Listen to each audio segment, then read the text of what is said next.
아침 생방송의 주제가 내 인생을 바꾼 한마디였어요. 말씀하실 분을 모셨는데 남자 대학생이 졸업을 앞두고 신청을 하셔서 나오셨습니다. 초등학교 1학년 때 손님들이 놀러 오셔서 방에서 놀고 있었대요. 엄마는 거실에서 손님들과 얘기를 하고 계셨는데 아유, 우리 애는 못생겼죠. 라고 말씀을 하셨다는 거예요. 겸양의 언어였죠. 하지만 초등학교 1학년 아이의 귀에는 그 얘기만 들린 거예요. 우리 애가 못생겼죠. 그 말을 듣고 마상, 마음의 상처. 마음의 상처. 그때부터 나는 못생겼구나. 사춘기를 겪으면서 여드름이 나고 누구나 다 그렇잖아요. 나는 정말 못생겼네. 좋아하는 여학생이 생겨서 고백을 하고 싶어도 나는 못생겼는데 내 고백을 받아줄까? 점점 자신감이 떨어지고 자존감도 내려갔습니다. 한번 어머니께 여쭤보지 그러셨어요. 엄마는 진짜로 제가 못생겼다고 생각하세요? 저 이런 말을 들었는데 기억하세요? 여쭤보지 그랬어요. 그랬더니 진짜 그렇다고 말씀하시면 너무 큰 상처가 될 것 같아서 그게 또 공포가 됐구나. 대학교 4학년이 되도록 여쭤보지 못하고 오늘 여기 처음 나왔다. 왜냐하면 이제 대학을 졸업하면 면접도 보고 사회생활을 해야 하는데 내가 계속 이렇게 자신감 없고 자존감 떨어진 채로 어떻게 면접을 볼까 싶어서. 근데 그 남학생이 훈남이었어요. 인상이 좋아요. 방청석에 나오신 어머니께 여쭤봤죠. 어머니, 정말로 아드님이 아니요. 초등학교 1학년 때 아드님이 듣는데 내가 그랬어? 그러니까 기억도 못하고. 어머니는 그냥 지나가는 말로 겸양의 미덕을 발휘한 것인데 어머니의 말 한마디는 아들의 자존감을 통째로 빼앗아갔습니다. 어머니가 본의 아니게 자존감 도둑이 된 것이죠. 반대로 남편의 말 한마디 덕분에 또 인생이 바뀐 그런 아내도 있었습니다. 아내의 나이가 60대 중반쯤이었어요. 제가 한 20년 전쯤 뵀던 분이니까 지금은 80대가 되셨을 것 같은데요. 예전에는 그렇게 여자들을 공부를 안 시켰죠. 네. 가정형편이 다 어려웠으니까. 그래서 이 어머니는 거의 무학에 가까우셨어요. 초등학교도 제대로 못 나오신 거예요. 근데 공부 욕심이 있으셨어요. 왜냐하면 남편이 중학교 교장으로 정년퇴임을 하셨거든요. 그러니까 늘 공부를 하고 싶었는데 그동안은 공부를 못하다가 남편이 퇴임한 직후에 바로 학교에 들어가셨어요. 영어 단어를 외우는데 안 외지는 거예요. 알파벳은 어떻게 넘어갔는데 중얼중얼 단어장을 만들어서 밭에 갈 때도 들고 가서 외우고 냉장고 문에도 붙여놓고 냉장고 열 때마다 들여다보고 아무리 외워도 돌아서면 근데 영어 단어를 어떻게 다 외워서 어떻게 시험을 봐요. 그러니까 시험 때가 되니까 정말 스트레스가 극에 달했던 거예요. 도저히 안 되겠다. 막 커피를 사발로 타서 드신 거예요. 커피를 마시면 잠이 안 온다고 하니까 너무 배불러서 주무셨대요. 너무 원망스러운 거예요. 나는 왜 이 나이에 공부를 하겠다고, 나는 왜 머리가 이거밖에 안 될까. 그때 중학교 교장으로 퇴임하신 남편이 조용히 한마디를 하셨대요. 여보, 당신이 그 물 주는 콩나물 시루 있잖아요. 네. 그 콩나물 시루에 물 주면 어떻게 돼요? 잘 자라겠죠. 물이 빠지죠. 물은 쭉 빠져요, 그죠? 근데 콩나물은 어때요? 공부가 그런 거예요. 근사한 비유다 진짜. 정말 그렇죠. 네. 부인의 눈높이에서 비유를 들어주신 거예요. 오, so sweet. 미사 여구를 늘어놓은 게 아니라 부인이 날마다 보고 느끼는 것을 소재로 하여 부인에게 자신감을 불러일으킨 거죠. 김재유 씨처럼 타고나길 웃음을 주게 타고난 사람을 이렇게 부르더라고요. 우수죠? 우수저. 그렇습니다. 제가 좀 우수저입니다. 네네. 또 하나, 저는 김재유 씨가 근수저이기도 한 것 같아요. 근육이 많으시죠? 네. 맞아요. 운동 열심히 해서 근육도 키우고 있습니다. 네네. 우수저, 근수저 부럽죠? 아마 많은 분들이 말수저도 부러워할 것 같아요. 네, 타고나기를 말을 잘하게 타고나는 사람. 그런데 제 생각에는 타고나기를 그렇게 잘 타고나는 사람은 없고요. 환경적으로 좋은 환경에서 자라난 사람은 있는 것 같아요. 그게 저였습니다. 와. 운이 정말 좋았어요. 제가 딸 5 중에 넷째로 태어났습니다. 제가 어렸을 때는 지금과 달리 몸이 약했어요. 안 믿으시는 걸 알아요. 괜찮습니다. 다 안 믿으시더라고요. 그랬던 제가 초등학교에 들어가니까 어머니는 얼마나 기특하셨을까요? 위에 세 언니가 초등학교 들어간 거랑 좀 다르게 느끼셨을 거예요. 더군다나 이 몸이 약했던 어린 제가 초등학교에 들어가더니 날마다 집에 와서 중계 방송을 하는 거예요. 오늘 하루 종일 학교에서 있었더니 오늘 선생님이랑 이런 율동을 했다부터 시작을 해서 저녁 때 밥 먹을 때까지 계속 중계 방송을 했어요. 귀여웠겠다. 그러니까 제가 참고로 어떤 사람이냐면 2시간짜리 영화를 보면 3시간 얘기를 해요. 왜냐하면 저는 그 말을 하는 배우의 표정이라든가 이런 것까지 다 상세하게 표현을 하거든요.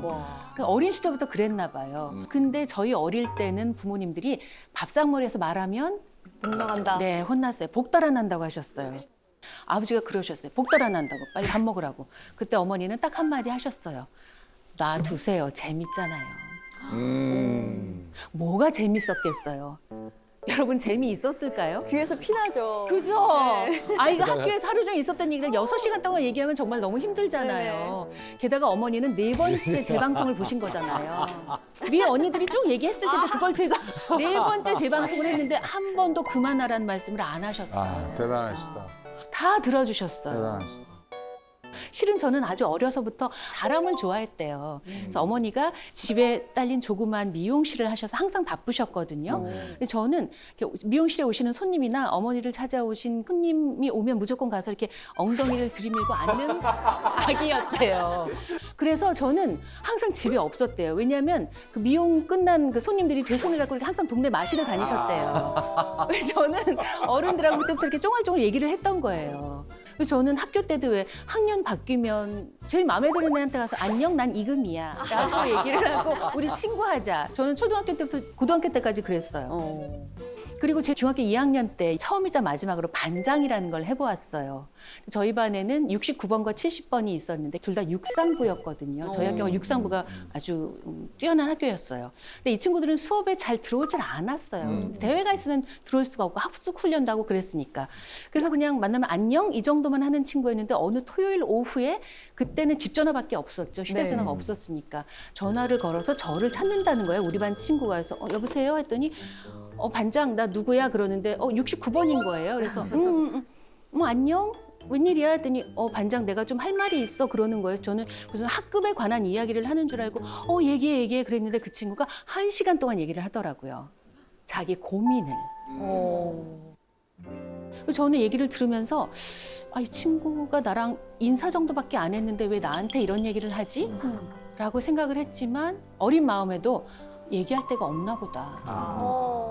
인터뷰 경험을 그때부터 그랬네요. 수련을 쌓으셨네. 맞습니다. 이렇게 말에 관한 좋은 원체험, 또 사람에 관한 좋은 원체험을 어린 시절에 할 수 있었기 때문에 제가 아나운서가 될 수 있지 않았을까 짐작을 해보고요. 그 시작이 됐던 건 사실 초등학교 4학년 아니면 5학년 때 어린이 동요 자랑 프로그램이었거든요. 누가 잘하나 혹시 아세요? 네. 알죠. 어떤 프로그램이죠? 초등학교 아이들이 나와서 동요를 하는. 네네. 저희 반에 혜영이라고 노래를 잘하는 친구가 있었어요. 그 혜영이가 그 누가 잘하나에 나간다는 거예요. 그래서 우리는 모두 응원을 하러 갔어요. 아래에서 2번째 자리에 제가 앉았는데 갑자기 하늘에서 내려온 천사 같은 언니가 나오더니 어린이 여러분 안녕하세요 이렇게 인사를 하는 거예요.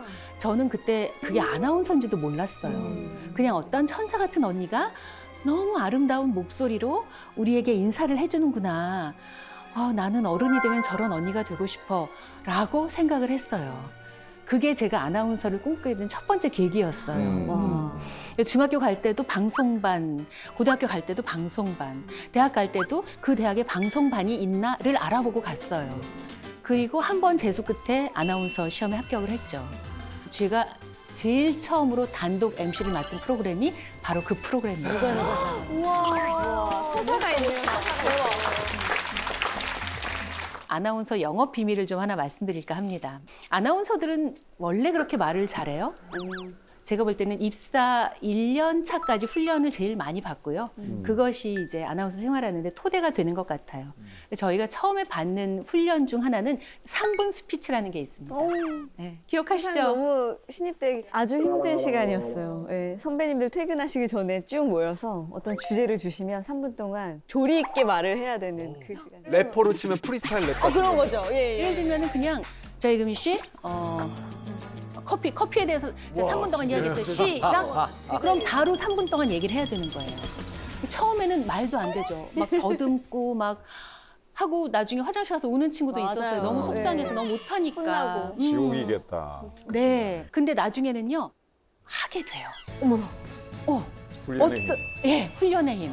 내가 나에게 날마다 1분 스피치를 던져주세요. 주제를 미리 생각하지 마시고 그 즉시에서. 그래서 그냥 1분 동안 계속 얘기를 하세요. 그리고 녹음을 딱 들어보면 1월 1일에 내가 1월 31일에 나와 비교했을 때 엄청나게 달라질 수 있습니다. 단 매일매일 녹음했을 때. 아우. 그리고 중계방송하는 아나운서들은 아무 원고가 없는데 대본이 없는데 어떻게 그렇게 방송을 할까요? 진짜 너무 신기해요. 그렇죠. 네. 네, 신기하죠. 네. 훈련입니다. 여러분 버스를 타고 가실 때 버스에서 창밖에 간판을 쭉 읽으세요. 근데 눈으로 읽으시면 안 돼요. 입을 벌리고 입 모양으로 읽으세요. 무슨 텔레콤, 무슨 꽃집, 무슨 편의점 이거를 계속 보면서. 근데요, 저도 해봤거든요. 버스 타고 다닐 때 해봤는데 안 돼요. 근데 그 훈련을 왜 하냐면 눈으로 보는 것을 바로 입으로 말하기 위해서예요. 그리고 어떤 방송인이 쓰신 수필에서 제가 읽은 건데요. 이분이 동기들보다 방송 기회가 좀 적었던 거예요. 그래서 방송 준비를 어떻게 해야 되나 그냥 이렇게 했대요. 혼자서 중계 방송을 했대요. 내가 김치찌개를 끓인다 그러면 그 모든 동작을 말로 하는 거예요. 자, 오늘 점심 메뉴는 김치찌개입니다. 이걸 계속 말로 하면서 동작을 하는 거예요. 냉장고를 열어보겠습니다. 냉장고를 여니까 김치 있습니다. 김치찌개를 끓일 때는 김치가 좀 푹 익은 게 좋은데요. 자, 오늘 김치는 푹 익었는지 아니면 보겠습니다. 아쉽네요. 약간 좀 덜 익었지만 어쩌겠습니까? 그러면 이럴 때는 이렇게 계속 동작을 하면서 말을 하는 거예요. 초아 씨 특히 해보세요. 한번 도전해보고 싶어요. 네네. 그러면 정말 말이 늘어요. 늘 수밖에 없어요. 또 하나, 저희 후배 아나운서가 방송을 정말 잘했거든요. 그래서 제가 어떻게 이렇게 방송을 잘하나 궁금했는데 혼자서 질문을 만들고 혼자서 답변을 해보는 연습을 계속했대요. 저도 해봤거든요. 어려워요. 일단 질문을 만들기가 어려워요. 여러분, 학교 다닐 때 우리 질문 잘 안 하죠? 맞아. 왜 안 했냐면 몰라서 질문을 못 한 거예요. 질문은 아는 사람이 할 수 있는 거예요. 예를 들어서 2022년에 한국 영화는 어땠습니까? 라는 질문을 제가 만약에 한다면 이건 그냥 몰라도 할 수 있는 질문이죠. 답변은 제가 2022년 한국 영화를 모르면 할 수가 없어요. 이렇게 무엇이든 혼자 질문을 만들어보고 그 질문에 마치 전문가가 된 것처럼 답변하는 연습을 계속 하잖아요. 그러면 의외로 여러분 공부를 하게 되고요. 그러다 보면 질문을 만드는 능력과 답을 할 수 있는 능력이 생깁니다. 생각해보면 제가 18회하고 보름 동안 아침 생방송 토크쇼 진행을 하면서 23,400여 명의 사람을 만났던 것은 저로서는 행복을 찾아가는 과정이었던 것 같아요. 왜냐하면 여러 23,400 가구에서 일어나는 일들을 들었잖아요. 그러면서 이 중에서 어떤 분이 행복한가를 봤잖아요. 그리고 이 중에서 어떤 분이 행복하지 않은가를 들었잖아요. 저 나름의 행복의 기준을 일을 하면서 세울 수 있었어요. 그리고 아무래도 이제 결혼하신 분들이 많이 나오시니까 부부간의 이야기를 많이 접하게 되어서 어려운 적도 많았어요. 결혼을 제가 아직 한 번도 못 해봤거든요. 네. 부럽습니다. 정말요? 아니, 사실 뭐 이제 초아 씨 외에는 다 기혼이신 걸로 제가 알고 있어서 그런 걸 좀 여쭤보고 싶은데 부부간에 이런 일이 있었어요. 중동에 있는 한 나라에서 실제로 있었던 일이에요. 결혼한 지 3분 만에 이혼을 한 부부가 있었어요. 진짜요. 최단 시간이네요. 아니 무슨 결혼이 카레도 아니고 3분 만에. 3분 만에 카레 끓는 동안 법원에서 혼인신고를 마치고 나가고 있었는데 신부가 뭐 걸려갖고 넘어진 거예요. 그걸 보고 신랑이 한마디를 했어요. 그 한마디 때문에 신부가 이혼을 결심하고 바로 이혼을 했어요. 그 한마디는 무엇이었을까요? 진짜 만약에 제 입장이었으면 아유 칠칠치 못하네. 비슷한 것 같다. 바보 아니야. 그 앞에 있는 것도 못 보고 막 정확합니다. 무의식적으로. 멍청해. 멍청한 거랑 무슨 상관이야? 그 말을 듣고 아내는 3분 만에 이혼을 결심하고 이혼을 했습니다. 우리 지우 씨는 부부 사이가 애틋한 걸로 유명하시잖아요. When I fall in love 그대와 함께 한다면 곧 사라질 꿈이라도 뭔가 이 애틋한 비결 그런 게 있을 것 같아요. 서로 너무 사랑하는 비결. 말이라고 하셨잖아요. 그런데 저는 뭐 애칭이 뭐 이쁘나 이렇게 부르거든요. 듣기만 해도 좋네요. 근데 진짜 이게 재밌는 게 뭐냐면 밖에서 아내가 뭐 이렇게 쇼핑 같은 거 하고 있으면 못 들을 때가 있잖아요. 그러면 이쁘나 부르면 주위에 있는 여자분 다섯 분이 약간 5분이가 돌아보거든요. 이렇게. 이분이 5명. 네, 그래서 야 진짜 이렇게 부르면 참 뭔가 부부 관계에 되게 좋을 수도 있겠다라는 생각이 그때 했었고. 네네. 남편이 나에게 이쁘나 불러주면 어떨 것 같아요? 너무 좋을 것 같죠. 그죠? 근데 돈 들었나요? 안 들었어요. 엄청나게 애를 써야 하나요? 아니요. 불가능한 일인가요? 아니요. 근데 여러분은 왜 안 하시는 거예요? 아, 오늘 이 자리엔 저 말고 저희 남편이 와 있었어요. 부부간에 이렇게 말을 해야 되는데 서로 안 좋은 말들을 주고받는 그런 경우 많이 있잖아요. 저도 이제 아침에 생방송 진행하면서 그런 부부들을 한 10년 동안 매주 만났습니다. 예, 아주 오래된 캐캐묵은 옛날 이야기를 30년, 40년, 50년을 품고 사시다가 나오세요. 거기는 이제 주로 대부분 남편에 대한 성토 장으로 바뀝니다. 근데 남편들은 왜 나오시는 걸까 저는 너무 궁금했거든요. 그러니까요. 전국적으로 망신당하는데 여길 왜 나오시지? 그렇죠. 근데 이제 부인이 그렇게 말씀하신다는 거예요. 당신 나랑 나가서 1시간 동안 내 얘기 들을 거면 내가 당신이랑 평생 살고 여기 안 나가면 이혼해. 나오시겠죠, 선생님? 초강수네요. 초강수. 나가 있고. 네네. 그러면 대부분 나오십니다. 그리고 1시간 동안 얘기를 하시고 들으시는데요. 제가 그때 느꼈던 건 이 사무친 이야기는 아무리 세월이 오래 흘러도 잊히지 않는구나. 그래서 저는 그걸 감정 기억이라고 표현해요. 네. 그러니까 우리가 옛날 얘기 다 잊어버리잖아요. 근데 감정이 들어간 기억은 몇십 년이 지나도 생생해요. 마치 어제 있었던 일처럼 이야기합니다. 당신이 그때 그 담장 너머로 날 보고 있었잖아. 이런 얘기를 하십니다. 그때 시어머니가 나 야단칠 때 당신이 모른 척하고 등 돌리고 있었지. 이걸 다 기억하시더라고요. 40년, 50년이 지나도. 그래서 이 감정의 기억이 담길 만한 그런 언행을 하시면 안 되는 거더라고요. 평생 가는 거더라고요. 그리고 또 놀라운 건 뭐냐면 그렇게 한번 이야기하면 10년 묵은 체중이 쑥 내려가는 것처럼 가실 때 부인의 표정이 너무 편안해 보입니다. 그리고 남편들께서는 대충 이렇게 나가세요. 그리고 저에게 한마디 하십니다.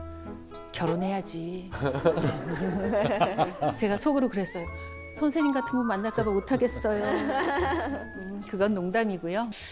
그래서 사실 가만히 생각해 보면 우리 부부 간에도 우리 모녀 간에도 감정 기억이 있을 수 있어요.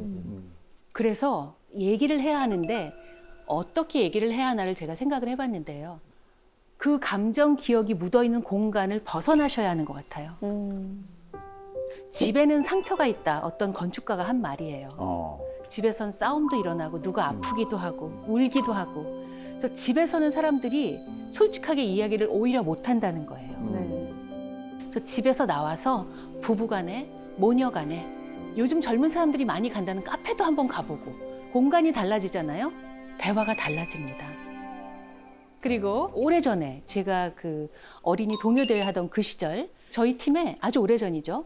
남성 방송 작가님이 계셨는데 이분이 부부간의 사이가 그렇게 좋으세요. 신혼이냐면 아니에요. 그런데 항상 이분이 웃고 계세요. 그막 이러세요. 아니 어저께는 내가 화장실 갔는데 휴지가 떨어진 거예요. 그럴 수 있잖아요. 휴지 좀 갖다 달라고 하셨겠죠? 그럼 보통 어떻게 할 거예요, 아내는? 쏙 주고 문을 닫고 나오죠. 근데 이렇게 휴지를 준 아내가 문을 요만큼 열고 보고 있더래요, 남편을. 그래서 당신 뭐 하는 거냐고 빨리 문 닫았더니 아우 나는 당신을 잠시라도 안 보면 너무 싫어요. 나는 당신을 보는 게 너무 좋아요. 그러더라는 거예요. 결혼한 지 10년이 넘었는데. 그건 기적 아닌가요? 그렇죠. 근데 그런 기적이 어떻게 생겨났느냐면 어느 날은 이분이 회의를 하러 오셨는데 계속 하품을 하시는 거예요. 그래서 작가님 어제 못 주무셨어요? 왜 이렇게 하품을 많이 하세요? 어저께 아내랑 밤새 얘기하느라고 한 잠도 못 잤어요. 이러시는 거예요. 부인하고 얘기하는 게 너무 재밌어서 한 잠도 못 부럽죠. 부부간에도 가장 중요한 게 대화.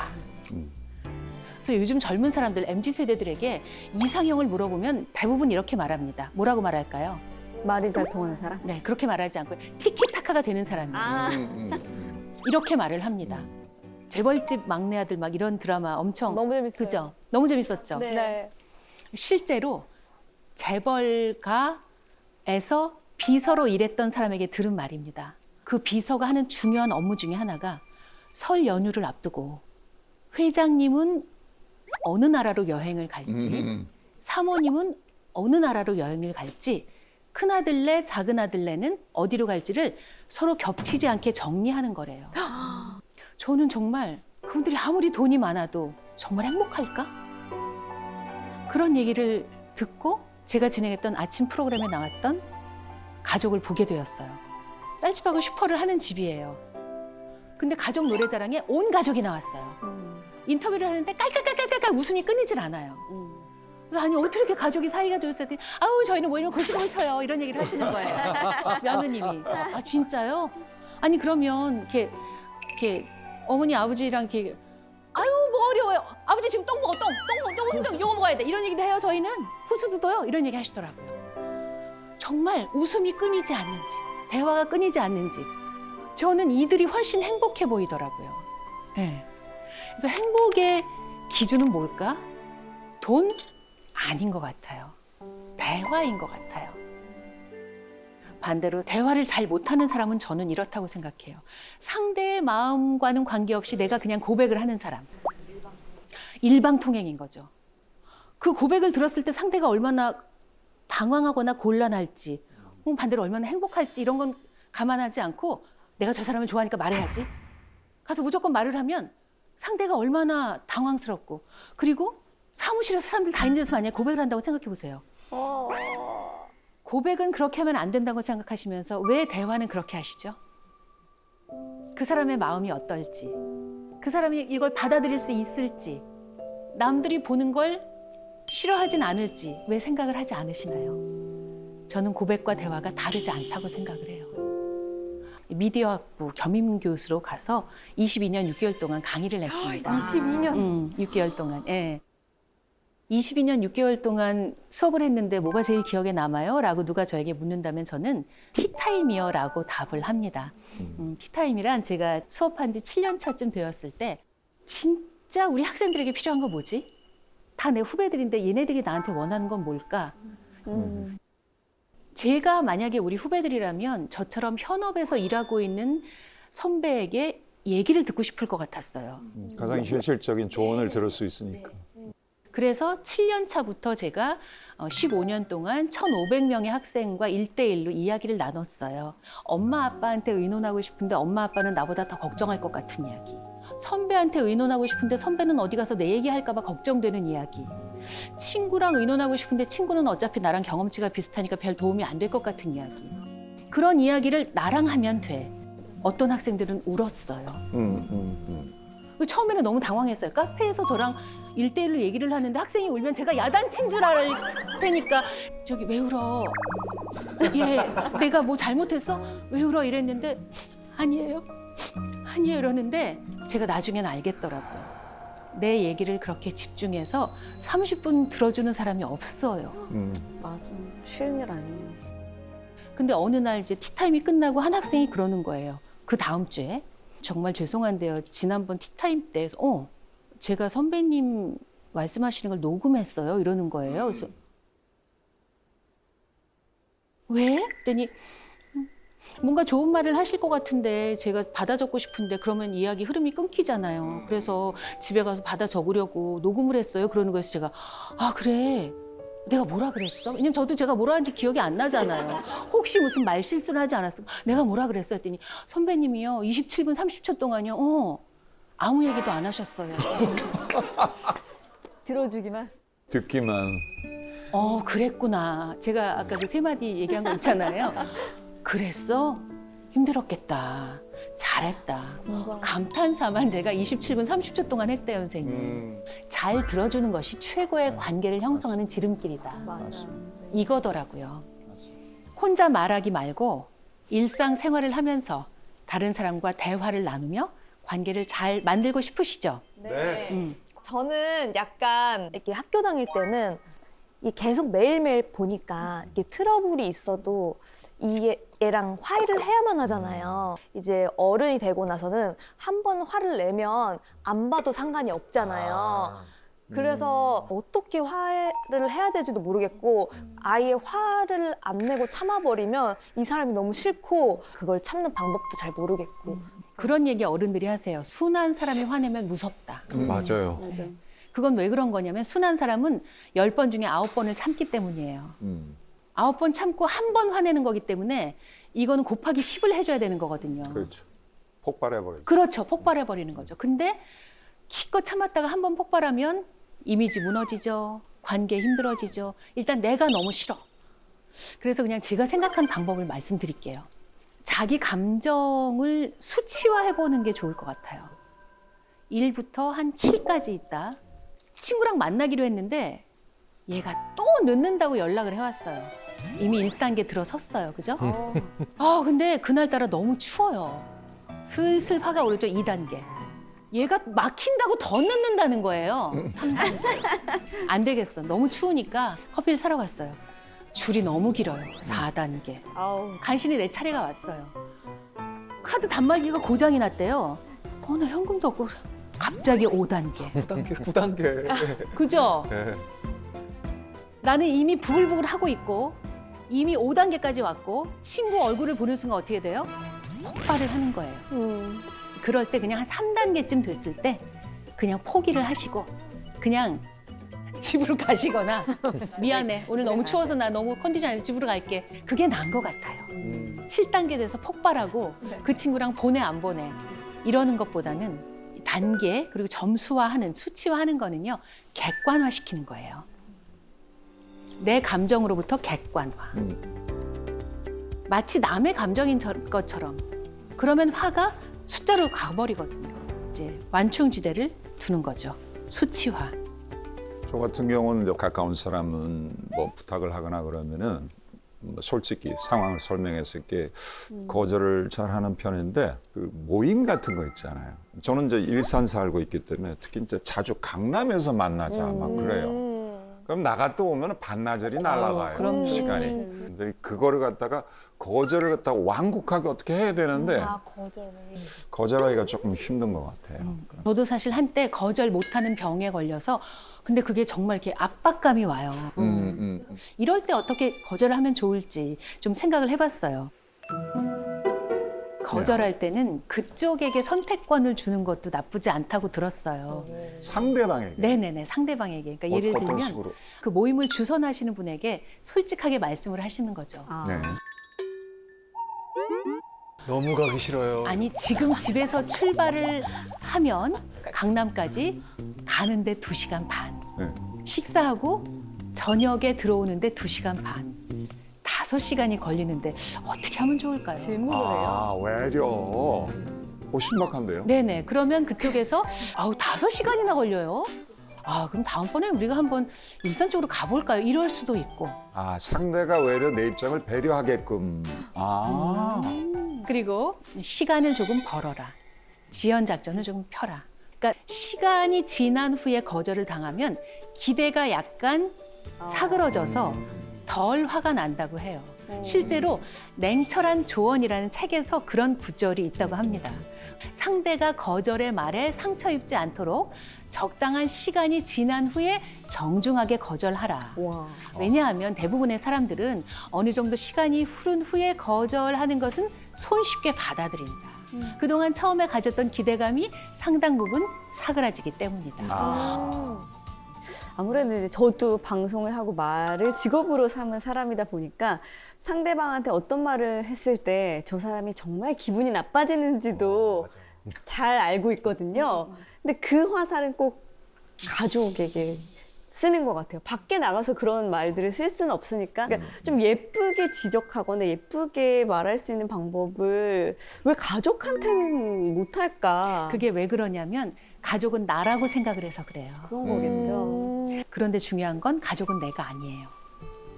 그렇기 때문에 내가 그렇게 말할 때 상처받죠. 남편은 너무 하나라고 생각했군요, 제가. 어떤 분이 그런 표현하셨더라고요. 나는 다른 나라 사람과 같은 집에 살고 있습니다. 공감합니다.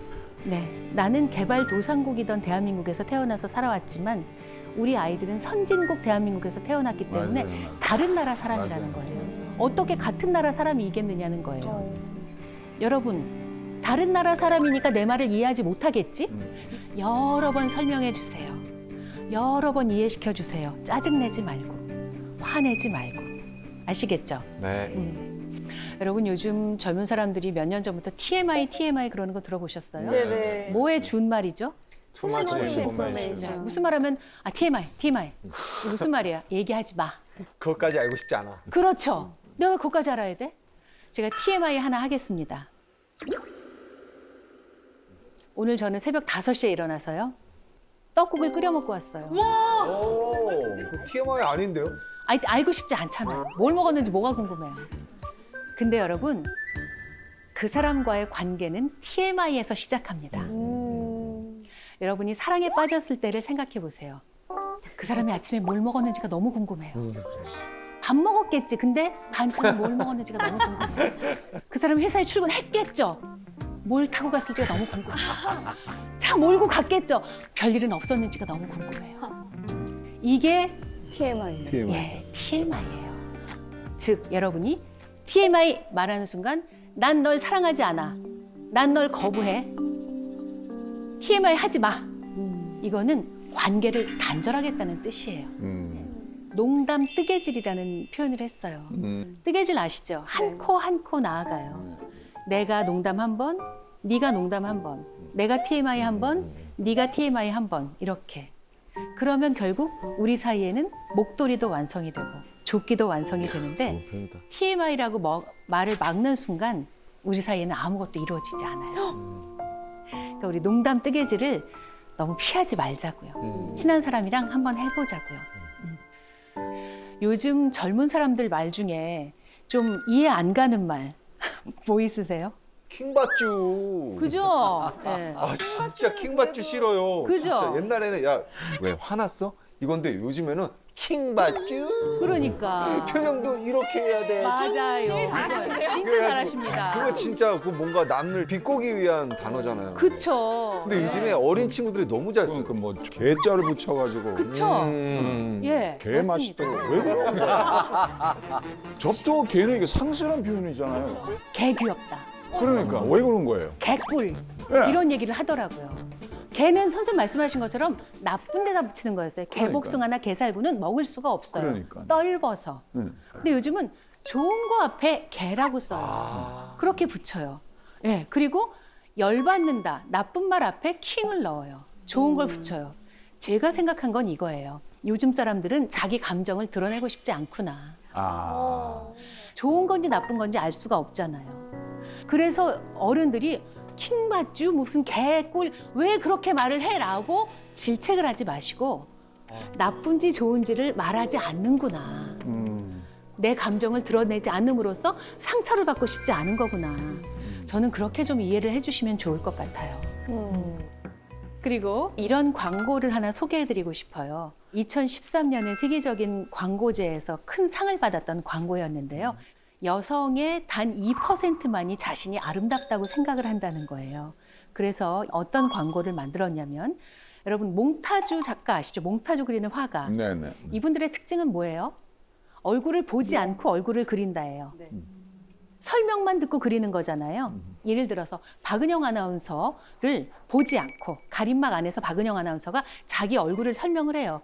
저는 머리는 긴 편이고요. 뭐 눈은 막 설명을 해요. 그럼 그걸 그려요, 이분이.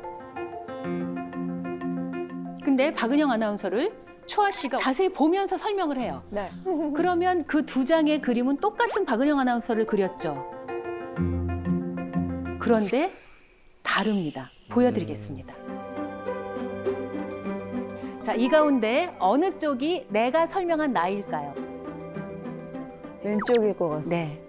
내가 생각하는 나는 광대뼈도 튀어나오고 내가 생각하는 나는 턱도 너무 미워. 얼굴에 콤플렉스인가 보다. 이제 수많은 여성들을 대상으로 이렇게 그림을 그렸는데 100% 내가 표현하는 나보다 처음 보는 남이 표현한 내가 훨씬 아름다웠습니다. 그래서 남이 표현해준 내 모습을 보고 눈물을 흘리는 여성들도 있었어요. 그럴 수 있겠다. 그래서 저는요, 사실 거울을 잘 안 봐요. 왜냐하면 거울을 보면요, 고치고 싶은 데만 보입니다. 저도 견적 장난 아니게 나올 거예요. 하고 싶은 데 많아요. 그래서 안 봐요. 자, 거울을 보지 말고 뭘 봐야 하냐면 내 안의 아름다움을 봐야 해요. 다른 사람이 봐주는 내가 저렇게 예쁜데 다른 사람이 모르는 내 안의 아름다움도 있거든요. 자신을 제대로 알기 위해서 당신은 노력을 좀 더 하셔야겠네요. 당신은 당신이 생각하는 것보다 훨씬 더 아름다운 사람이에요. 라고 이 광고는 끝을 맺습니다. 한 스님께서 돈이 없으니까 담장을 쌓아야 하는데 직접 벽돌을 만들어서 쌓으셨어요. 몇 달 걸렸거든요. 딱 보니까 2장의 벽돌이 잘못 놓인 거예요. 이거 부수고 다시 하고 싶은데 너 몇 달이 걸리잖아요. 어떡할까 하다가 그냥 그 옆을 지날 때 안 보고 지나다녔어요. 그런데 어느 날 차원에 놀러 오신 분들이 이렇게 지나가는데 그중에 한 분이 정말 기가 막히게 아름다운 담장이네요. 이거 누가 만드셨나요? 그래서 이 담장이 아름다우세요? 여기 이거 2장 잘못 놓인 거 안 보이세요? 여기요, 이거요, 2개. 바로 그 2개의 벽돌 때문에 이 담장이 아름다운 것입니다. 그 2개의 벽돌이 없었다면 평범한 담장에 지나지 않았을 텐데 그 2개의 벽돌이 잘못 놓임으로 해서 이것은 세상에 하나밖에 없는 담장이 되었습니다. 그것이 개성입니다. 바로 이런 겁니다. 예, 얼마든지 이렇게 나의 2장의 벽돌을 더 멋진 개성으로 바꿀 수 있어요. 무엇으로? 말로. 무엇으로? 나의 마음으로. 제가 지금 50대 후반인데요. 왜 이렇게 놀랐어요? 너무 동안이시다 진짜. 반말할 뻔했어요. 아, 진짜? 그럼 그랬어, 재우야? 그럼 금이야. 그랬구나. 그래. 41살이었던 어느 날 어떤 여성 선배, 다른 분야에서 일하시는 선배와 점심을 먹게 되었는데 그 선배가 저에게 올해 몇 살이에요? 물어보시는 거예요. 저 41살이에요, 선배님 했더니 아유, 좋은 나이다. 나보다 딱 10살 아래네. 그러시는 거예요. 그래서 그래요? 있잖아요. 지금부터 10년이 진짜 좋아요. 이러시는 거예요. 네. 하고 그리고 10년 동안 그 말이 문득문득 생각났어요. 힘들거나 어려울 것 같은 때 지금부터 좋다고 했잖아. 51살까지 진짜 좋다고 했어. 근데 실제로 좋았어요. 그런데 거짓말처럼 51살이 됐던 어느 날 그분과 또 10년 만에 밥을 먹게 되었어요. 너무 웃기죠? 귀인이다 귀인. 네, 뭐라고 정말로. 하셨어요? 지금부터가 진짜인데? 이러시는 거예요. 진짜인데. 그래서 제가 더 좋다고요? 했더니 40대 좋은 건 뭐 좋은 것도 아니에요. 50대가 진짜로 좋아요. 내가 61잖아요. 얼마나 좋았는지 몰라. 이 얘기를 하시는 거예요. 그러면서 그분은 딱 10살 위에 여성 소설가 선배님한테 같은 얘기를 그렇게 들었대요. 그리고 제가 제 후배들에게 늘 해주는 말이에요. 지금부터가 진짜야. 진짜예요. 진짜 힘이 확 생기려고. 네, 정말 좋아요. 너무 기분 좋았어. 네, 여러분 지금부터 진짜 좋을 거예요.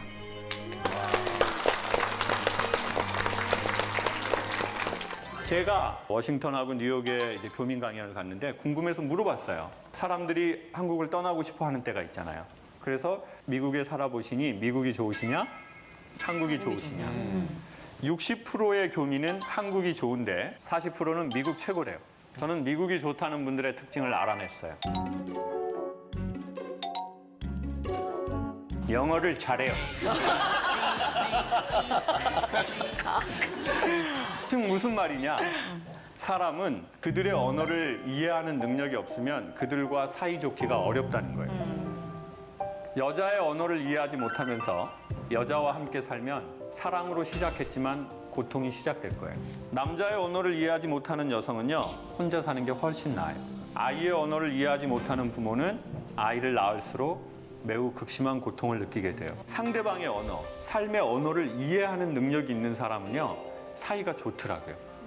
그게 남자든 그 직업과든 아니면 삶과든.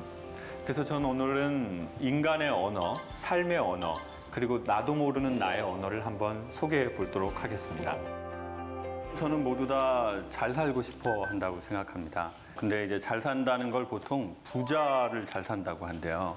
근데 부자의 뜻은 돈이 많은 사람이라는 뜻이지 잘 산다는 뜻은 아니래요. 그리고 잘 산다는 뜻은 사이가 좋다는 뜻이래요. 대한민국에 실제로 부부 사이가 좋은 집이 있다고 합니다. 뭐 너무나 충격적인 사실이죠. 결혼하신 분 한 번만 손들어 주세요. 했던 분도 포함해서 손들어 주세요. 아니 번쩍 들어줘 보세요. 자, 내리시고요. 그럼 제가 다시 질문을 드릴게요. 나는 결혼한 지 5년이 넘었고 지금도 내 아내나 남편과 남녀로서의 사이가 좋은 편이다. 라는 분 솔직하게 손 한번 다시 들어주세요. 자, 경매가 아니니까 옆 사람을 찾아보세요. 왜 내 집이 사이 좋은 걸 옆집 여자를 보고 손을 듭니까?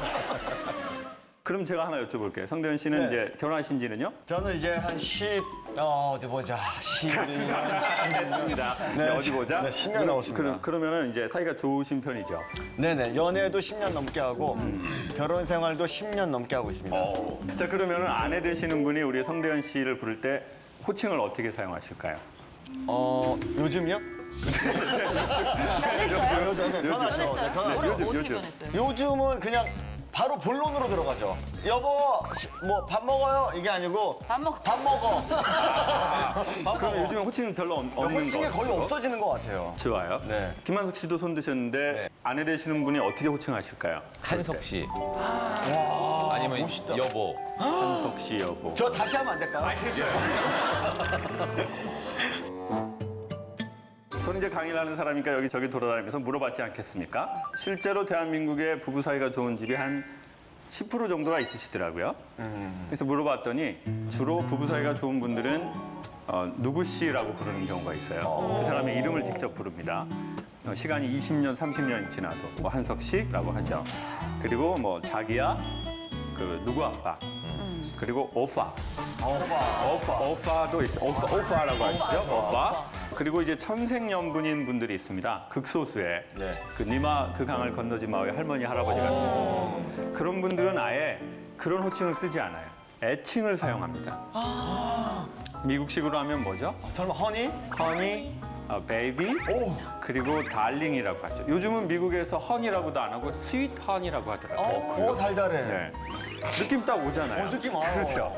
그런데 저희 어머니하고 아버님은 60년 사셨어요, 올해. 어머니는 아버지의 애칭으로 그 인간이라는 단어를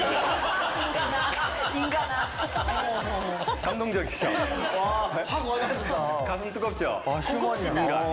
인간. 어머니는 최근에 다른 애칭을 쓰고 계세요. 그 말종이라는 애칭을 쓰고 계세요. 자, 연결하면 어떻게 되죠? 인간 말종.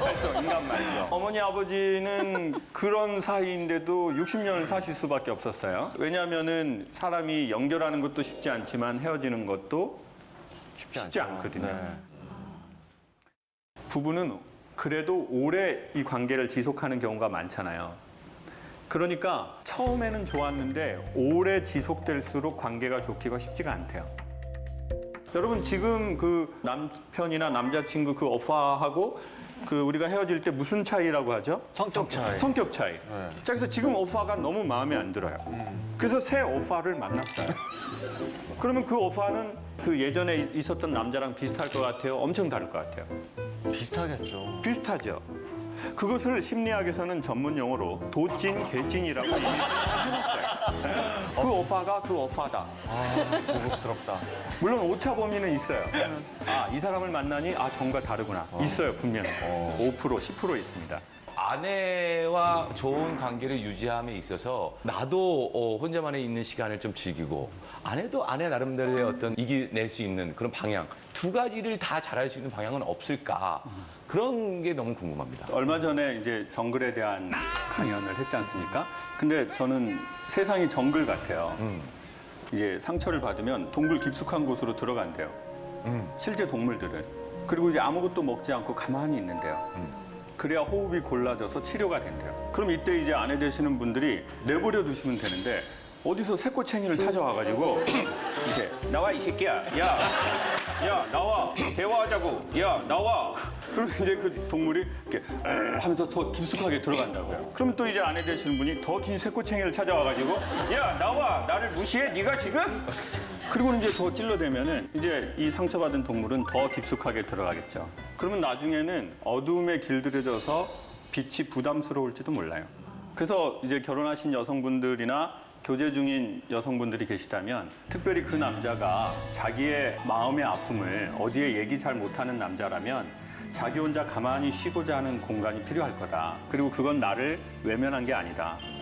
살아남기 위한 마지막 보루로 들어간 거니 그럼 그냥 내버려 두셔라. 그러니까 이걸 이해하실 수 있으면 여성들이 이제 내버려 두실 거예요. 조금. 여성분들 좀 이해가 되시죠? 안 되시네요. 안 되시네요.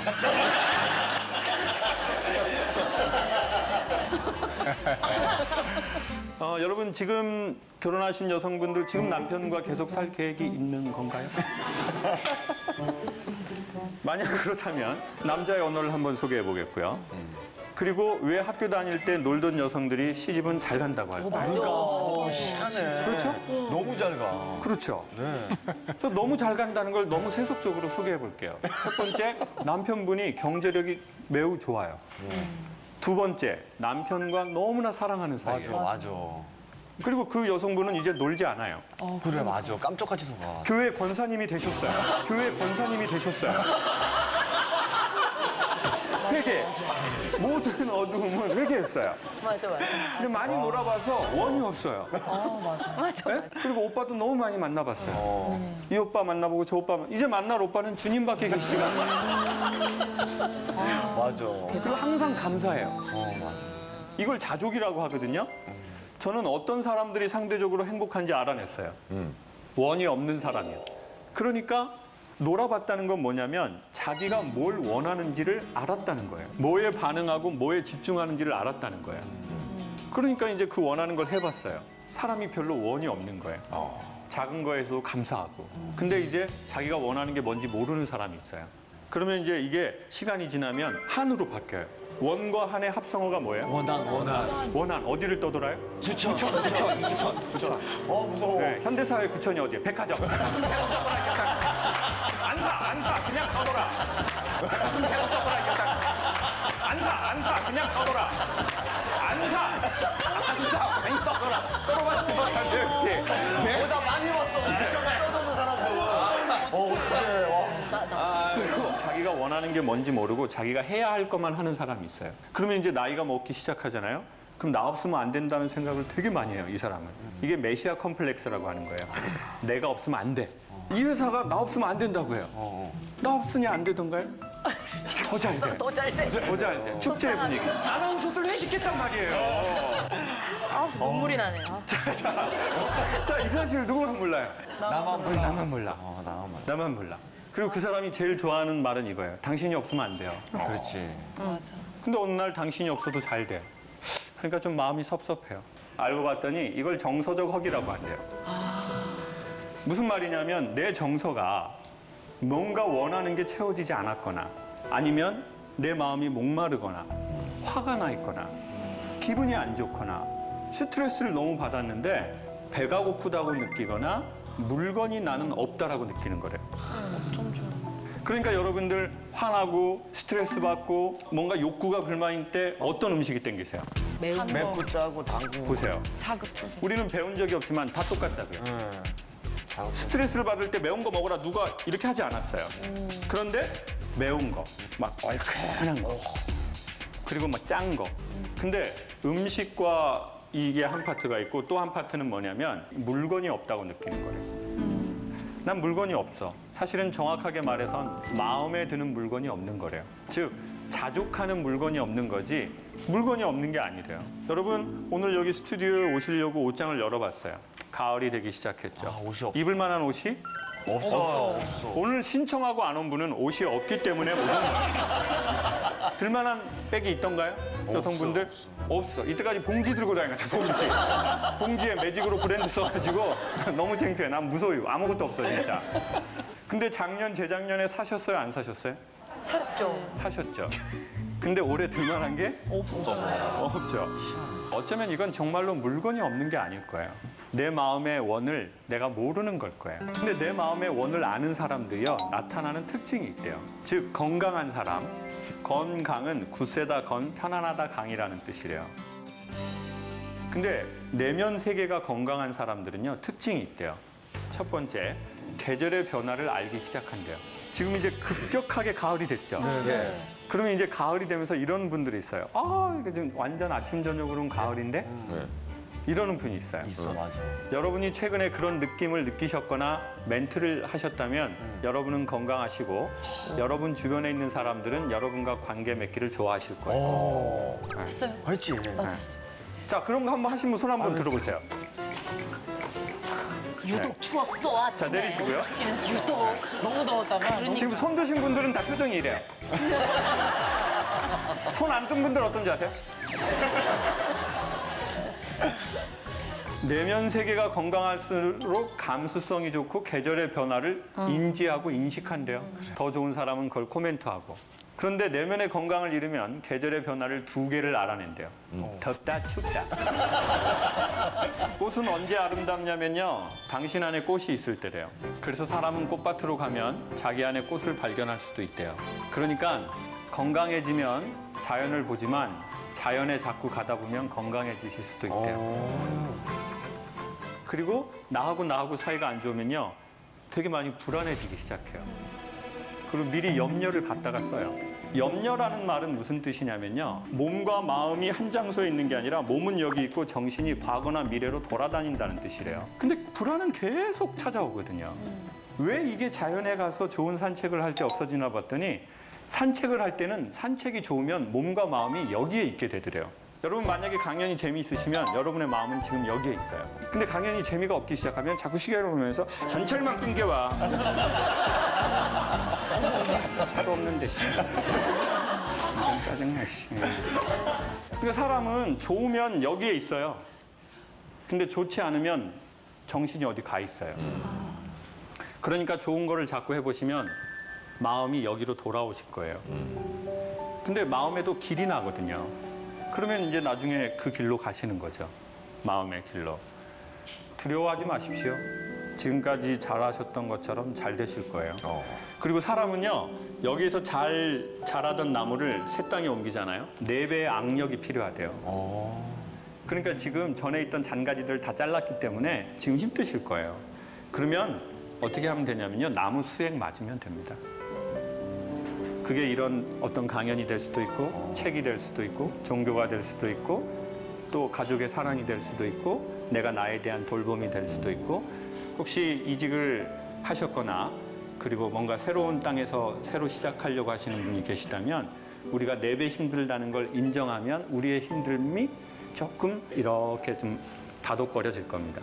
그리고는 좋은 거 드십시오. 강연도 들으시고 여러분이 뭔가 고개를 끄덕거릴 만한 순간이 되면 여러분에게 에너지가 됐다는 뜻이에요. 여러분 마음에 힘이 되는 순간입니다. 사람이 깨달음과 감동에 이를 때 무의식으로 고개를 흔들거린대요.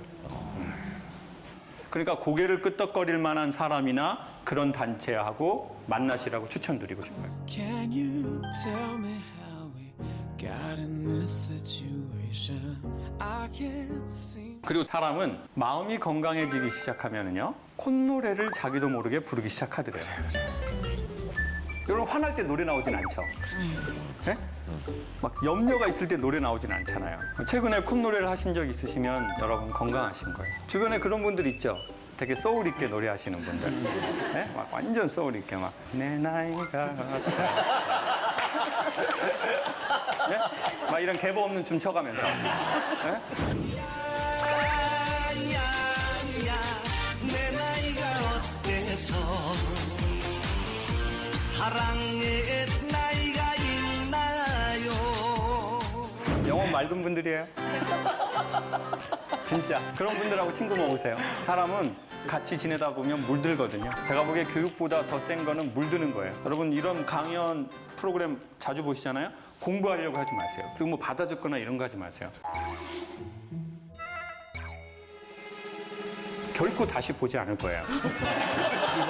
그냥 자기 위로 하는 거예요, 지금. 자기 위로. 네? 지금 뭘 받아 적어요? 거기다 뭘 받아 적냐고요. 예? 지금 뭘 쓴 거예요 도대체? 예? 제가 지금까지 강의하는 내용 중에 쓸 게 뭐가 있어요?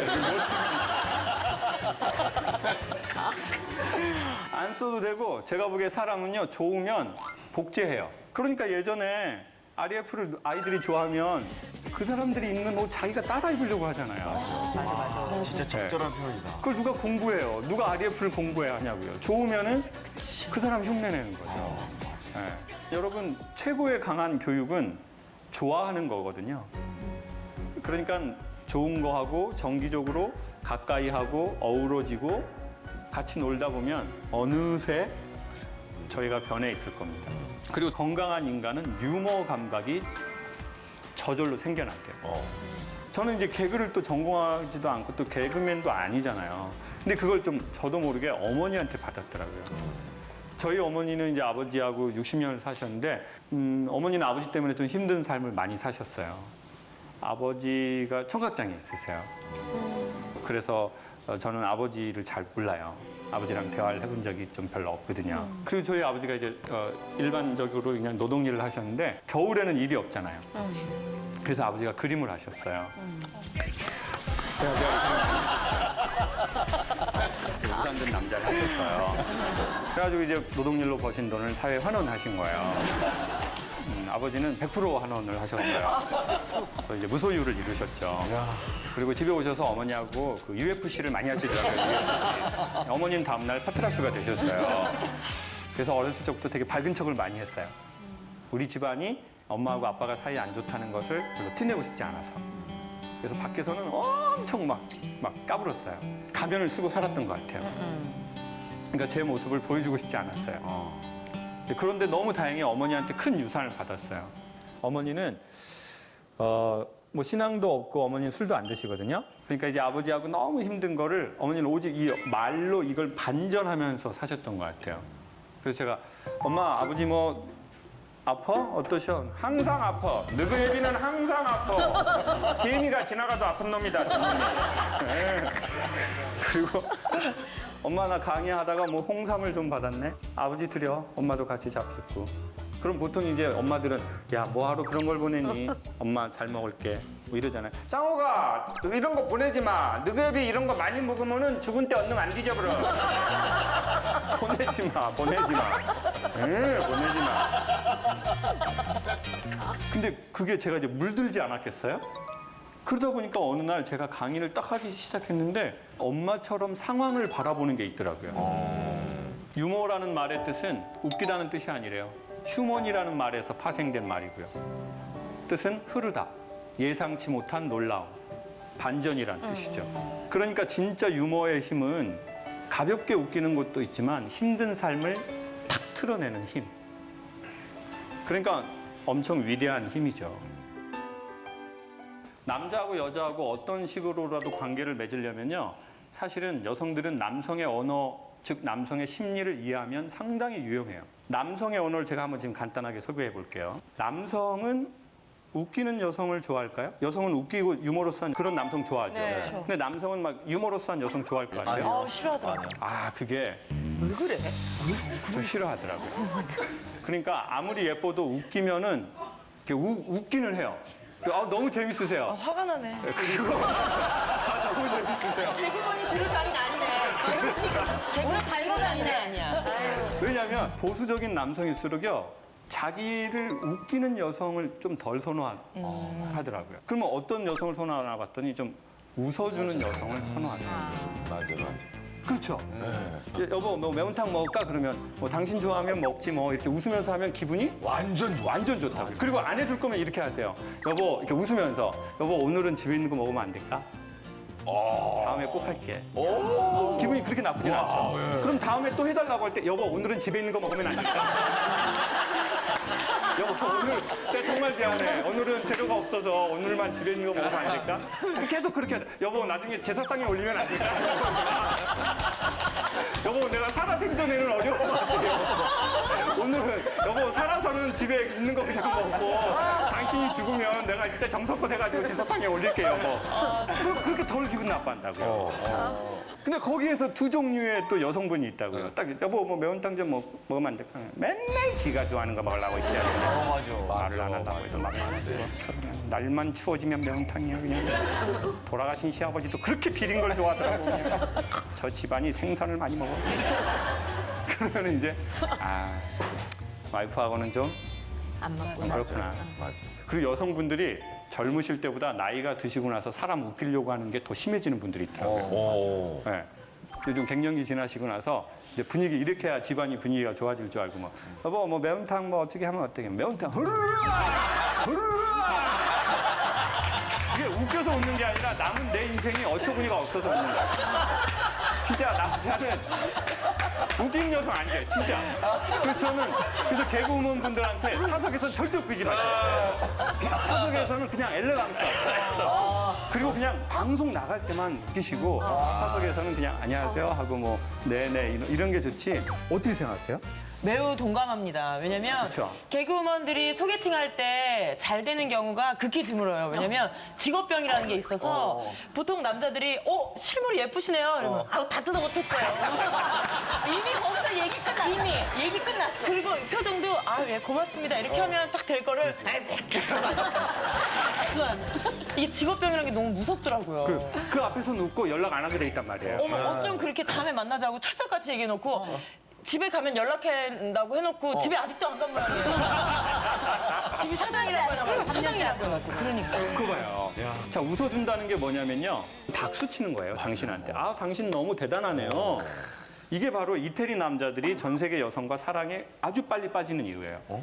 이태리 남성들은요, 여성들이 되게 이렇게 마음에 들잖아요. 그러면 아벨라라고 해요. 아벨라. 당신 아름답다는 뜻이에요. 경의를 표하는 거예요. 아벨라, 감탄. 근데 이제 제스처도 같이 한다고요. 아벨라. 모짜렐라. 자, 보세요. 제가 지금 어떤 행동을 할 때 여러분이 막 이렇게 하시죠? 이거 지금 저한테 박수 치신 거예요. 그러면 제가 어떻게 되는 줄 아세요? 자존이 올라가요. 내 존재가 소중하다는 느낌. 내가 있어서 이분들이 좋구나. 이거는 비언어적 언어거든요. 이 비언어적 언어는 영혼의 언어예요. 그러니까 여러분의 마음에서 나온 거예요. 이러니까 제가 여성들 강연에서는요, 제 능력의 200%, 300%가 나와요. 보세요. 강의라는 게 제 능력이 뭐 5개 있다 그러면요, 오늘처럼 막 여러분이 이렇게 반응하잖아요. 작두를 타게 되는 거예요. 작두. 막 신이 들려가지고 막 내가 전에 모르던 말이 나오고 나도 그거 다시 받아 적어가지고 내 레퍼토리 삼고. 결국은 뭐겠어요? 보통 일상의 인정이 이런 거예요. 막 웃고 막 이렇게. 근데 여성스러움의 힘은 이렇게 손으로 입을 가리면서 웃는 건 거기다가 칭찬에다가 나는 여성이다라는 강력한 메시지래요. 이게 근데 각도가 있대요. 한번 해보실래요? 제가 봐드릴게요. 여러분이 하신 건 오바이트라는 뜻이고요. 이게 본능적으로 이거 하실 줄 아는 여성은 여기 스냅을 쓰신다고요, 이렇게. 이렇게. 근데 지금 여러분은 대부분 이렇게 하시잖아요, 지금. 이렇게 하는 게 있고요. 이렇게 하는 것도 있대요. 맞다. 이게 되게 여성스러운 거래요. 그리고요, 양 어깨를 이게 하시잖아요. 극도의 상대방에 대한 칭찬이래요. 남성을 하시면 안 돼요. 김한석 씨 하시면은 지금 이게 좀 이렇게. 깜짝이야. 제가 형이지만 지금 순간 이렇게 할 뻔했거든요. 제가 한번 해보도록 할게요. 여러분, 마음에 드는 남성 아니면 남편과 좋은 관계를 원하신다면 한 번만 이 언어 해보세요. 자, 남편이 집에 들어와서 이래요. 여보, 나 오늘 뭐 방송 뭐 이런 거 봤거든? 회사에서 잠깐 스마트폰으로 어쩌다 오는 강에서 뭐 이런 얘기 하는데 나 웃겨 죽는 줄 알았네. 대부분 웃기지 않게 말하게 돼 있어요. 그래? 그 웃겼으면 개그맨 했죠. 안 웃긴 게 당연하죠. 그래도 좋은 관계 원하신다면 살짝만 이렇게 들어가세요. 자기는 어쩜 이렇게 흉내를 잘하는데. 연속 동작 바로 들어갈게요. 이 두 번째 동작하면 그 남성은 여러분을 정서적으로 헤어나오지 못해요. 자, 들어갈게요. 여보, 오빠 어쩜 그렇게 흉내.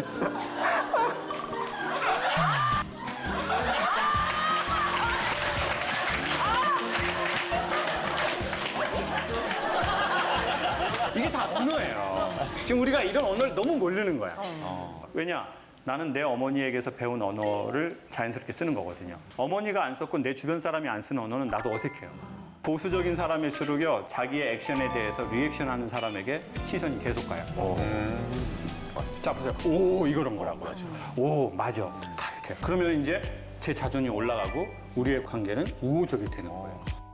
10년을 연애를 하고 11년째 살아서 네. 21년을 같이 있었거든요. 갑자기 이렇게 하는데 놀라지 않을까? 그렇죠. 실천하고자 하는 의지는 있는데 그러면 제가 해요. 그가 놀랄까 봐. 얘가 왜 이러나. 그러면 차라리 네. 하지 않아야 될 거를 소개할게요. 오래 살면 이렇게 한다고요. 자기야, 나 이거 오늘 웃기지 강의에서 들었어. 근데 이제 한 20년 살잖아요. 그럼 와이프들이 이런다고요. 어디 가서 하지 마. 이게 웃겨? 아, 막아줘야 된다는 좀 책임감이 있어요. 그렇죠. 그렇게 하면 제가 보기에 남자하고 아이들은 기가 꺾이면 끝인 것 같아요. 맞아, 정확해.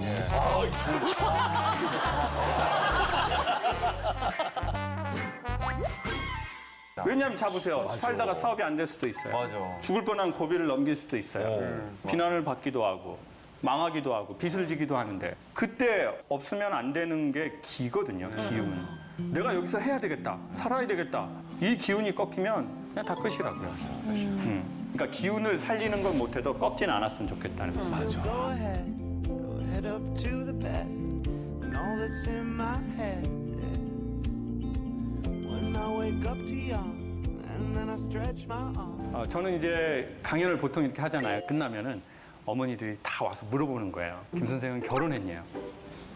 제가 어머니 왜 그러세요? 했더니 딸을 주고 싶다는 거예요. 아이고. 그래서 저도 딸 있다고 그랬어요. 어머니 딸은 안 줘도 된다고 그랬어요. 어머니도 딸이 있고 저도 딸이 있으니까 그냥 각자 집에서 키워보자 그랬어요. 그냥 안전하게 사랑으로. 뭐 딸을 막 남의 집에서 키우는 세상은 아니잖아요. 그냥 자기네 집에서 키우면 되잖아요. 그리고 두 번째는 개그 프로를 봐도 이렇게 웃기가 쉽지가 않은데 아니 혼자서 지금 50분, 1시간, 2시간을 말하는데 계속 사람들이 웃는데 저보고 그렇게 웃기세요? 그걸 묻지 않더라고요. 선생님 강의 어쩜 이렇게 재밌게 하세요? 근데 선생님은 사는 것도 이렇게 좀 재미가 있으세요? 궁금해. 이렇게 저한테 그걸 물어보는 거예요. 근데 제가 이렇게 탁 하고 얘기는 어렵더라고요. 왜냐하면 저는 사는 게 제 강연만큼 재밌진 않아요. 저는 한 우울증이 한 2번 정도 왔던 것 같아요. 그리고 제가 어떤 사람들이 우울증을 오나 좀 이렇게 보니까 제 경험이나 강연에서 만난 분들을 보니까 어설프게 착한 분들이 우울증에 잘 걸리는 것 같아요. 마음의 병에. 남한테 싫은 소리 안 하는 사람. 남한테 뭐 요구 못 하는 사람. 그리고 내 감정대로 사는 사람이 아니라 관계를 늘 생각해서 그래 내가 이런 역할을 해야지. 나만 좀 참으면 되지 뭐. 괜히 뭐 불화 일으킬 거 있어? 이걸 심리학 전문 용어로 감정 노동이라고 한대요. 그런데 감정 노동을 잘 안 하는 사람이 있대요. 지 마음대로 말하는 사람이 있어요. 팀장님한테도 팀장님 처음부터 팀장은 아니셨잖아요. 시간 지나면 다 되는 거 뭐 대단한 거라고 진짜. 이런 직원들은 지속이에요 진짜. 속병이 없어요. 팀장님만 속병으로 뒤져요. 팀장님은 또 착하셔가지고 웃으면서 요즘 젊은 친구들이 많이 달라졌구나. 왜 그러냐면 이제 젊은 분들이 공부도 많이 했고 유학도 갔다 왔고 나도 하나 둘 있는 집안에서 태어났잖아요. 그러다 보니까 내가 아니다라고 생각하면 딱 이렇게 논리적으로 받아치시더라고요. 팀장님 제 생각에는 그게 아닌데요? 이렇게 하는 거죠. 그럼 이제 다른 직장 알아봐야 되거든요. 그러니까 맞는 말을 기분 나쁘게 하면 관계가 깨진다. 어떻게 하면 맞는 말을 최대한 기분 덜 나쁘게 할까? 맞아. 그때 이제 제가 생각하기에는 부탁이나 제안이 되게 좋은 것 같아요. 뭐 팀장님, 뭐 이렇게 한번 생각해 주시면 어떨까요? 팀장님, 뭐 이렇게 좀 부탁드리겠습니다. 그거를 생각하는 것이 상사와 인간관계의 어떤 친밀함의 거리를 만들어 드릴 것 같아요. 근데 감정을 너무 극도로 쓰는 사람이 있대요. 슬픈데도 안 슬픈 척, 힘든데도 안 힘든 척. 사실 그 사람이 저도 제 경우도 보니까 자기가 힘든지를 모르더라고요. 그러니까 사람은 위로를 받아봐야 자기가 힘들다는 걸 안대요. 이완이 돼봐야 내가 어느 만큼 굳었구나를 아는 거죠. 근데 나 위로받은 적도 없어요. 나 이완된 적도 없어요. 그러면 굳은지도 모르고 힘든지도 모르는 거예요. 뭐 글로벌 기업이라고 아침에 활기차게 출근할 것 같으세요? 막 일어나가지고 막 출근하자! 도라이예요. 잘라버려야지. 언젠가 조직에 문제를 일으켜요, 그것들이. 누가 출근을 그렇게 하냐고요. 출근 이렇게 하는 거죠. 로또나 내라, 로또나 내라. 지겹다, 지겨워. 방송도 처음에 할 땐 긴장되지만 이게 직업이 돼보세요. 사람들 앞에서 또 웃어야 되네. 계속. 아, 진짜 힘들다. 근데 저는 이제 강연을 그렇게 한 거예요. 저는 힘든지 몰랐어요. 왜냐하면 제가 좋아서 시작한 거라서. 그리고 제 나름의 사명감이 있었거든요. 근데 이제 나는 감정이 힘든데 강의를 해야 되는 거예요. 여러분도 똑같잖아요. 나는 안 하고 싶어요. 나 이제 서비스 안 하고 싶어요. 전에 처음에 할 때는 이렇게 안녕하십니까 고객님 이렇게 됐어요 목소리가. 한 3년 전에 안녕하십니까 고객님 제가 안 해드리고 싶어서 그런 게 아니고요. 점점 목소리가 고객님 이렇게 되는 게 아니라 고객님 이렇게 된다고요. 왜냐하면 서비스든 영업이든 감정을 써야 하는 대부분의 일이 인생이 다 비슷하거든요. 근데 저는 좀 그걸 많이 한 것 같아요. 네, 그래서 제 나름은 심각한 일들이 벌어지더라고요. 더 이상 고맙지도 않고 강의를 그만했으면 좋겠고, 그리고 강의를 너무 이렇게 재밌게 끝나고 딱 들어가는데 갑자기 막 화가 나서 욕을 막 할 것 같은 거예요. 아주 상스러운 욕을. 그러니까 이제 제가 무서운 거예요. 근데 이게 왜 이러지? 나 다 잘 되고 있는데. 감사하고 고맙게. 사람이 남하고 관계가 좋은데 나하고 관계 안 좋은 게 제일 위험한 거거든요. 나는 나하고 사이가 안 좋은데 돈이 잘 벌려요. 나는 나하고 사이가 안 좋은데 인기가 계속 올라가요. 나는 나하고 사이가 안 좋은데 계속 일이 잘 되는 거예요. 왜냐하면 고도의 기술이 있거든요. 그리고 나를 딱 드러내지 않을 만한 탤런트도 갖고 있는 거예요. 그러니까 이제 연예인분들이 더 위험한 거예요. 그래서 우리가 갑자기 어느 날 사회에서 저 사람? 어떻게 갑자기 이렇게 됐지? 근데 사실은 그 사람은 갑자기가 아니었어요. 오래전부터 매우 힘들었던 거죠. 인간은 재미있는 날 시간이 빨리 가지만 인간은 거꾸로 힘든 날 시간이 천천히 간대요. 여성분들 언제 시간이 천천히 가던가요? 길에서 자빠지실 때라고 생각하면 돼요. 여러분 자빠져 봤나요? 로타리 같은 데서 예쁜 옷 입고 놀라운 건 내가 자빠지는 모습이 보인다는 거예요.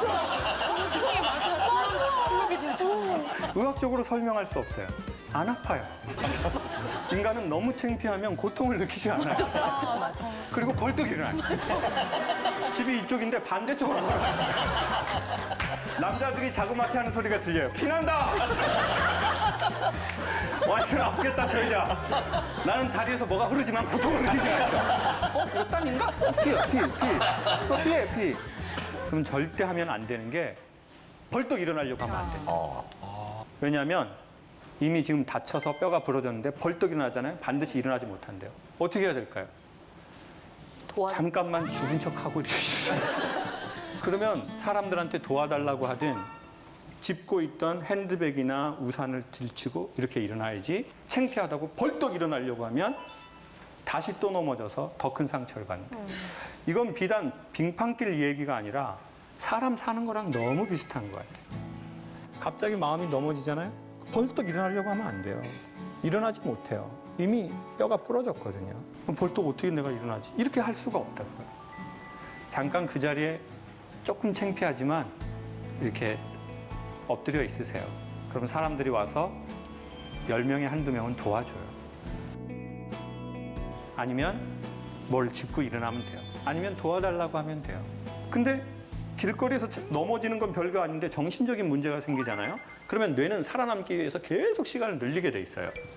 그래서 시간이 안 가는 거예요. 우울한 날은 모든 게 다 기억에 나고 상처를 빨리 받고, 그러니까 뇌가 최종적으로 판단을 내려요. 이렇게 계속 힘드느니 죽어서 쉬어야 되겠다. 그래서 목숨을 끊는 경우에 유서를 쓸 때 다 비슷한 거예요, 내용이. 이제는 쉬고 싶다고 그러죠. 마감하려 한다. 네. 이젠 쉬고 싶다. 자, 왜 이랬냐면요. 뇌가 살아남으려는 오류가 일어난 거예요. 이게 영원할 거라고 생각하니까 끝내서 쉬려고 하는 오류를 일으킨 거죠. 그러니까 이겨내려고 하지 말고 버텨야 한대요. 이겨내려고 하면 이미 힘이 빠졌기 때문에 반드시 사고가 난대요. 버텨야 한대요. 제가 디스크 시술을 2번을 받았거든요, 몇 년 전에. 그래서 이제 선생님이 디스크는 이미 망가졌기 때문에 주변 근육을 훈련해야 된대요. 그래서 이렇게 바로 서서 배를 딱 넣고 이걸 12개를 하래요. 제가 선생님 10개밖에 못 하겠습니다. 그랬더니 그분이 회원님 12개 하세요 회원님. 그래서 제가 선생님 못 하겠습니다 했더니 하세요. 제가 보조해 드릴게요 그러는 거예요. 그래서 너무 힘들게 12개를 했어요. 그랬더니 그분이 이러는 거예요. 보세요 회원님, 저 손 댄 척만 했어요. 회원님이 하신 거예요. 사람은 정말 힘들다 싶을 때 한두 개를 더해야 자기의 힘이 돼요. 근데 그때 이겨내려고 하시면 이미 힘이 빠진 상태니까 조금만 힘든 게 사고로 이어질 수 있어요. 그래서 제가 퍼스널 트레이너가 도와드린 거예요. 정말 힘든 날이 오면 친구에게 한 번만 힘들다고 말하는 게 좋대요. 밖으로 내뱉는 게 중요하대요. 나 힘들어요. 나 힘들어. 근데 남자들, 마초적인 남자는 자기가 힘든지를 모르고 위로받아 본 적이 없으니까. 그러니까 내가 어디까지 견딜 수 있는지를 모르는 거예요, 이게. 그냥 무조건 할 수 있어 이렇게 생각만 하는 거예요. 그러다 갑자기 부러지는 거죠. 제가 선배님하고 이제 선배님이라고 부르잖아요. 처음 뵀는데도 익숙한 거예요. 왜냐하면 해병대라는 그 매개체가 있기 때문에, 그 연결고리가 있기 때문에 바로 선생님 말씀 편하게 하십시오. 제가 한참 후배입니다. 뭐 필승 뭐 이렇게 할 거란 말이에요. 근데 남성들, 마초적인 남성일수록 술이래요. 그게. 여러분 남성들이 막 술 안 먹고 진실한 얘기 어디까지 가능할까요? 막 패밀리 레스토랑에 모여가지고 막 형 빵 싸갈래? 빵 좀 싸가봐 형. 안 되죠. 서로 다 무장을 차고 있거든요. 예? 남자들은 무장을 차고 있다고. 근데 이 무장이 이제 술이 먹고 막 한 2병, 3병 먹고 뭐 그러면 진실하게 얘기하는 것도 아니에요. 뭐 형 저는 이래서 힘들어요. 형 좀 힘드시죠? 이렇게 얘기하는 것도 없어요. 그냥 힘듭니다. 그럼 이 형이 할 말도 없어. 먹어! 도현아 먹어라! 먹어! 형아 먹어! 오늘은 먹으라고. 이제 야 형이라고 부르고 그냥 먹어. 집에 가다 비둘기야 너도 먹어라! 아 먹어라 비둘기야. 결국 원하는 건 소통이에요. 결국 원하는 건 관계예요.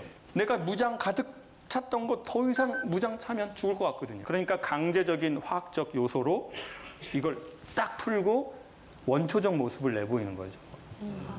근데 여성분들은 3시간 정도 대화를 해요. 정말 너무나 많은 소통을 하더라고요. 놀랐어요. 중요한 내용이 없어요. 어떤 뭐 그 개인적인 걸 되게 많이 묻더라고요. 막 먹으면서 언니 나 많이 쪘지? 언니 나 많이 쪘지? 자기가 보면 되잖아요. 예? 친한 언니가 뭐랬는지 아세요? 딱 좋아. 나이 먹고 살 없으면 안 돼. 샐러드 한 번 더 갔다 와. 이번에 머리 잘났나 봐요. 언니 예쁘지 하면 되잖아요. 이상하지? 나 이거 이상하지? 딱 좋아, 딱 좋아. 완전 귀여워. 샐러드 한 번 더 갔다 와. 식당에서 나가면서 뭐랬는지 아세요? 전화해. 중요한 내용 못했어. 자세한 내용은 만나서 해, 언니. 나 이거 전화를 하는 내용이 아니야. 그 내용 뭐냐면 많이 쪘지? 언니 나 많이 쪘지? 이런 게 소통의 끝이에요. 자, 소통의 끝은 뭐냐면요. 문제 해결이 아니에요. 야, 너 딱 좋아. 이거예요. 장도연, 너 딱 지금 좋아? 친구가 이렇게 말해주는 거예요. 야, 너 지금까지 고생했고 너 좀 실수하면 어때? 딱 좋아. 뭐 더 이상 막 열심히 하려고 하지 마. 지금까지 열심히 해갖고 딱 좋아. 지금처럼만 하면 돼. 딱 좋아. 뭘 그렇게 막 힘들려 하지 마. 괜찮아. 딱 좋아. 지금 이 시점에서 제가 꼭 들어야 할 말을 제가 여기서 듣고 가는 좀 기분이 있어가지고 어떻게 눈물 나죠. 그러니까 제가 어머 별꼴이야 이게 뭐야? 이런 방송이 아니잖아요. 너무 힘들었어. 내가 너무 꼴감이야. 세상에. 아니 그러니까 제가 성격상 좀 제가 착한 사람이었으면 좋겠어요. 저는 남들한테. 근데 저는 제가 보여지고 싶어하는 그 모습 그대로의 그렇게 착한 사람이 아니거든요. 근데 인간관계를 하면서 난 괜찮아란 말을 정말 많이 해요. 습관적으로. 근데 그걸 이제 알았어요. 안 괜찮은데 괜찮다고 하고 있다는 거를 제가 지금 깨닫고 이게 나한테 너무 미안한 거예요. 내 자신한테 넌 괜찮아, 뭐 잘해왔어 이 한마디를 왜 내가 지금까지 못 해줬지라는 생각이 드니까 복잡한 고민들로 머리가 되게 무거웠는데 오늘 좀 많이 비우고 가는 느낌이 들어서